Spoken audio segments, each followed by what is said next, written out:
জামাল তার ছেলে আবির আর বউ তন্নিকে নিয়ে বসবাস করে। জামাল হলো অনেক বোকা, তাকে এক করতে বললে আরেক করে বসে। জামালের এই কাণ্ড দেখে গ্রামের সকলে হাসাহাসি করে। একদিন চায়ের দোকানে বসে সকলে চা খাচ্ছিল আর গল্প করছিল। দোকানের পাশ দিয়েই জামাল যাচ্ছিল। ভাই, ওই দেখো, বুদ্ধু জামাল যাচ্ছে। আরে তাই তো। এই দাঁড়া, একটু মজা করা যাক। আমি ডাক দিচ্ছি, দাঁড়া। এই ও জামাল ভাই, জামাল ভাই।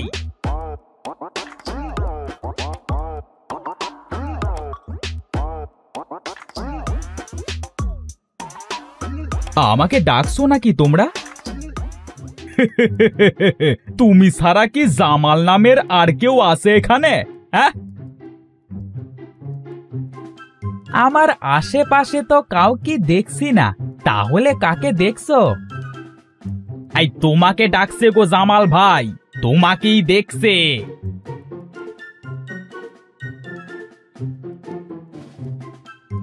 তা কেন ডাকছো শুনি? জামাল ভাই, চা খাবা? এমন তো, এই জামাল ভাইকে একটা চা দে দেখি। হ্যাঁ গো, তা চা কিভাবে খেতে হয়? চা খেতে কেমন লাগে? মানে চা দেখতে কেমন? দেখছো না, আমরা খাচ্ছি। তুমিও একটা চা খেয়ে দেখো, খেতে কেমন।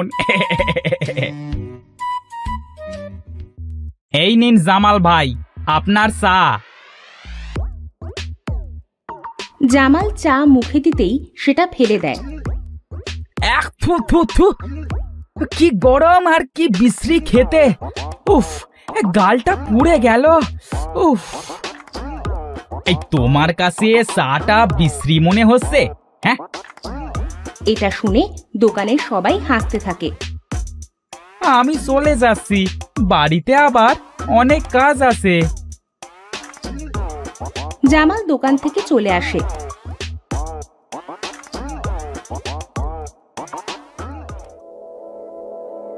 বাড়িতে যাওয়ার পথে মিলনের সাথে দেখা হয়। কি হয়েছে জামাল ভাই, তুমি আজকে কাজে কেন যাওনি? আসলে বউয়ের শরীরটা নাকি খুব খারাপ, তাই বিষ আনতে গিয়েছিলাম। কি বলছো তুমি? বউয়ের শরীর খারাপ তাই বিষ আনতে গিয়েছিলে? বিষ খেলে তো তোমার বউ সত্যি সত্যি মারা যাবে। কেন?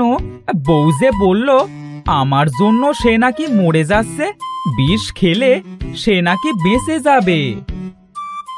হায় আল্লাহ, এই বুদ্ধুকে নিয়ে চলতে হবে কিভাবে? এটা ফেলে দিয়ে কাজে যাও তো।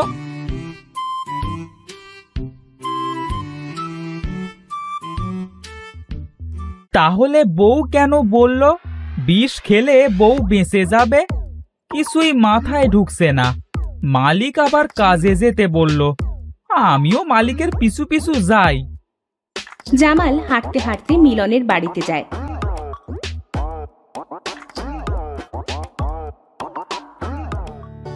মালিক, আমি চলে এসেছি কাজ করতে।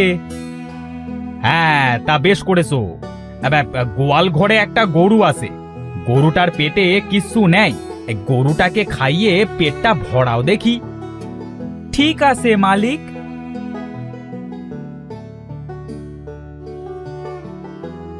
জামাল গরুর কাছে যায় আর গরুটাকে খাওয়াতে শুরু করে।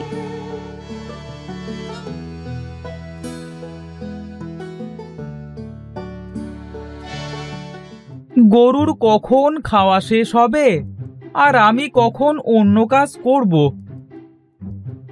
তার চেয়ে বরং আমি একটা কাজ করি, গরুটার পেট ছিঁড়ে গরুটার পেটের ভেতরে এই ঘাসগুলো ভরে দিই। হ্যাঁ, সবাই বলে আমার মাথায় বুদ্ধি নেই, আমার মাথায় কি কম বুদ্ধি? জামাল গরুটার পেট চেড়ে, সাথে সাথেই গরুটার পেট থেকে নাড়ি ভুড়ি বের হয়ে নিচে পড়ে যায় আর গরুটা ডাকতে থাকে। কি হলো? এই গরুটা এভাবে ডাকছে কেন? যে দেখি তো।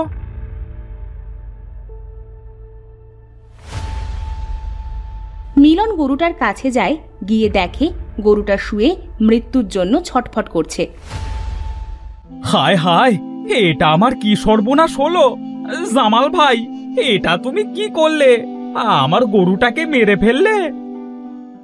আমি তো কিছুই করিনি, আমি তো শুধু পেটটা ছিঁড়েছি গরুর পেটটা ভরাবার জন্য। বের হয়ে যাও, আমার বাড়ি থেকে তুমি বের হয়ে যাও। তুমি আমার অনেক বড় সর্বনাশ করেছো। বুদ্ধু লোক, এক বললে আরেক করে। হ্যাঁ মালিক, আপনি আমাকে তাড়িয়ে দেবেন না। আপনি আমাকে তাড়িয়ে দিলে যে আমার বউ ছেলেটা না খেয়ে মারা যাবে। সেটা আমার দেখবার বিষয় নয়। আমি তোমাকে টাকা দিয়ে দিচ্ছি, তুমি যে টাকা পাবে সেটা নিয়ে আমাকে উদ্ধার করো। ঠিক আছে মালিক।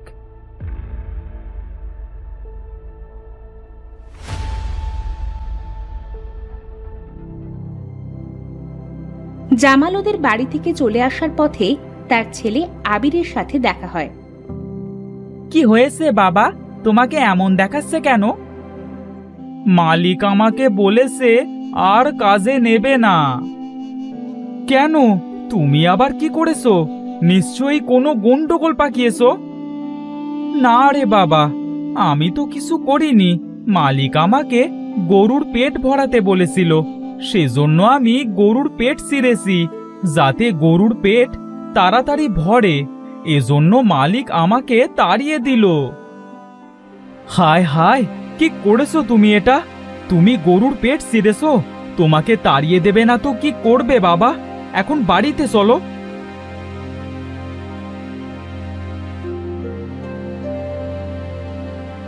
জামাল আর আবির বাড়িতে আসে। তখন তন্নি বলে, বাপ বেটার এখন আসার সময় হলো?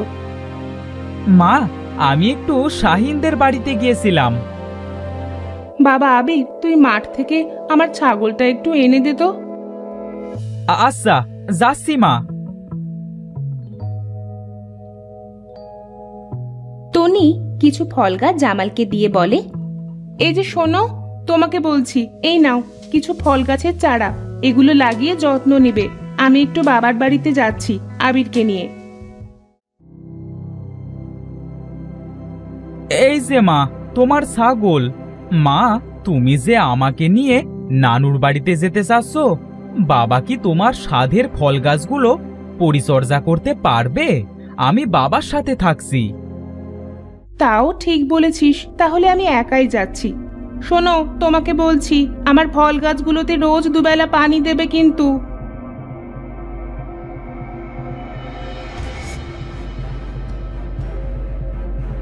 টনি বাপের বাড়ি চলে যায়।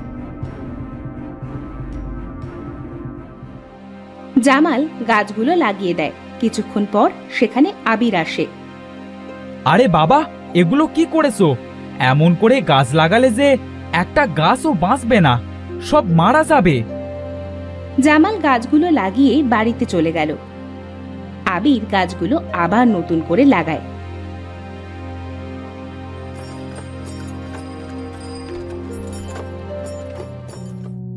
বউ বলেছিল দুবেলা গাছে পানি দিতে। যাই, গাছে পানি দিয়ে আসি।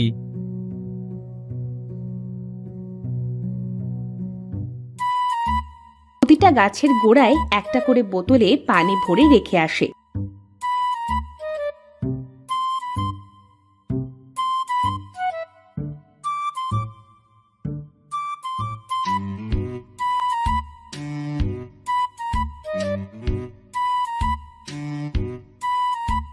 কিছুক্ষণ পর আবির গাছগুলো দেখতে যায়। আরে, এ কি করেছে বাবা? গাছের গোড়ায় পানি রেখে গেছে, পানি না দিয়ে। উফ, এনাকে নিয়ে আর পারি না।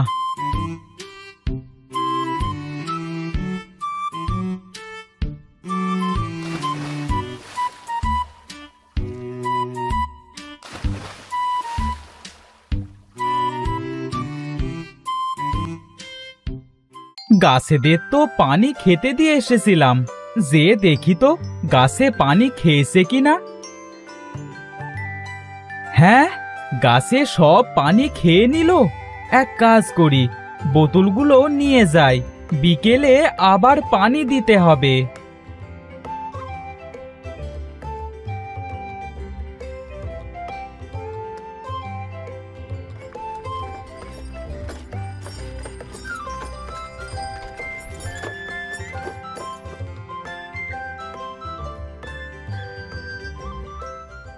কি গো, তুমি বাড়িতে চলে এসেছো? তুমি যে বললে দুদিন থাকবে। ছেলেটাকে তোমার কাছে রেখে থাকতে ইচ্ছে হলো না, তাই চলে এলাম। তোমার কাছে কালকে একটা তেল দিয়েছিলাম না, ওই তেলটা এনে মাথাটা একটু মালিশ করে দাও তো, খুব ব্যথা করছে।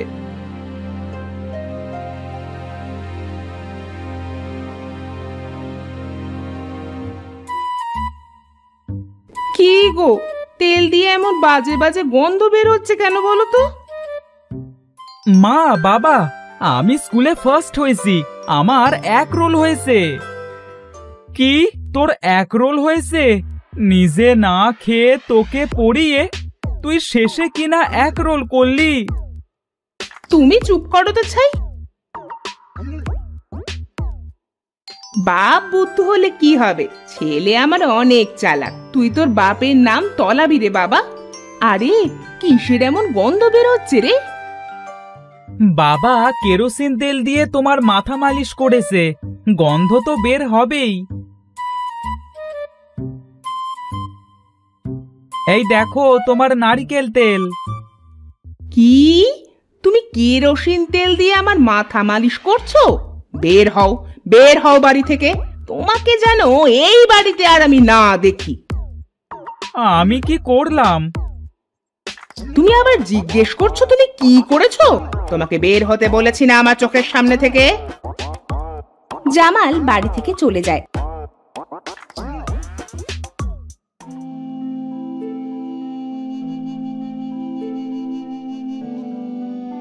আরেকটা গাছের গোড়ায় বসে কাঁদতে থাকে। বউ আমাকে বাড়ি থেকে বের করে দিল কেন? অন্যদিকে তুমি বাবাকে বাড়ি থেকে বের করে দিলে, না জানি বাবা কোথায় গেল। তুই ঠিকই বলেছিস, ওরকম মানুষকে বাড়ি থেকে তাড়িয়ে দেওয়া আমার উচিত হয়নি। না জানি কোথায় আছে। আমি বাবাকে খুঁজতে যাচ্ছি। অন্যদিকে আমি আর কখনো বাড়িতে যাব না। সবাই আমার সাথে এমন করে, সবাই আমাকে বুদ্ধু বলে। জামালের কাছে তখন একটা পাখি আসে। পাখিটা জামালকে বলে, কি হয়েছে গো তোমার? তুমি কাঁদছো কেন? বউ আমাকে বাড়ি থেকে তাড়িয়ে দিয়েছে। তোমাকে আর কারো বাড়িতে কাজ করে খেতে হবে না, আমি তোমাকে একটা দা দিচ্ছি। ঠিক আছে। এর ভেতর থেকে তুমি যে কোনো একটা দা নিবে। এই দাটা দিয়ে কাঠ বা অন্য কিছু কাটলে সহজেই তা কেটে যাবে। আর এই দাটা দিয়ে তুমি অনেক ঘরবাড়ি তৈরি করতে পারবে। আর এই দাটার কাছে তুমি যা চাইবে তাই পাবে।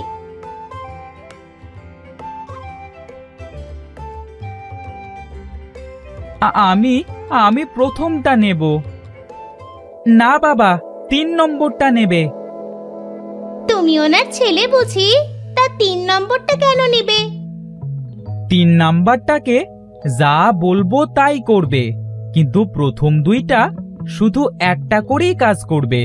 3 নাম্বারটা তার কাজও করবে, আবার প্রথম ও দ্বিতীয়টার কাজও করবে। তোমার বাবা সত্যিই অনেক বোকা, কিন্তু তোমার মাথায় তো খুব বুদ্ধি। তুমি তোমার বুদ্ধু বাবার চালাক ছেলে। এই নাও তোমাদের দা। আমি গেলাম। পাখি সেখান থেকে উড়ে চলে যায়।